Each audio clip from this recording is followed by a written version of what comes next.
এই অবস্থা হয়েছে। আমি সরকারের কাছে অনুদান চাইতেছি বলতে যে ধান শুকানি মেশিন আমি উপজেলার কাছে চাইতেছি। উপজেলার কাছে আমি সংগ্রহ করার জন্য আমি দুঃখিত। অনুরোধ জানাচ্ছি দেখেন এবার কটা হাতে এসে আমি অনুরোধ 6-7 সমান এবার কি করবো খেত কাটকে বেটা কোনো লাভ আছে? সমান ধান এই অবস্থা হইতেছে, 7 ধান আমি এই মেশিন আনবার জন্য আমি চেষ্টা করতেছি, চেষ্টা করেও পারতাছি না মেশিন ধান শুকাইবার জন্য।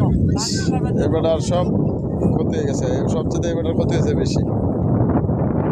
এবার চালানটাই হতো না, যেটি খাটাইছে এটি আর তুলতে না।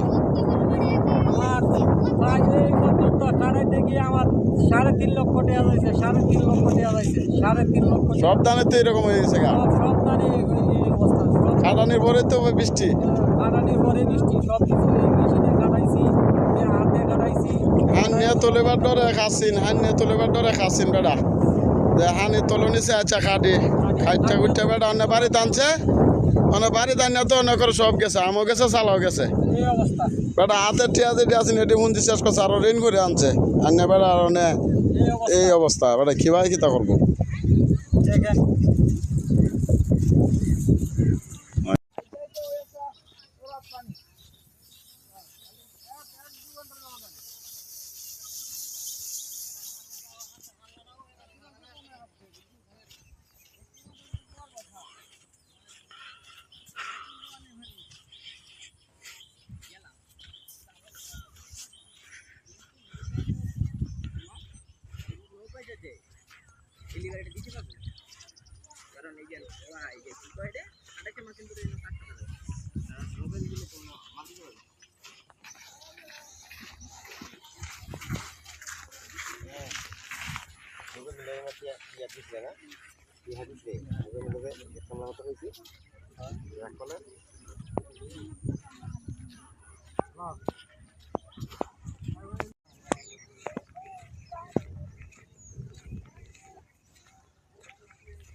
বান্ধব বান্ধব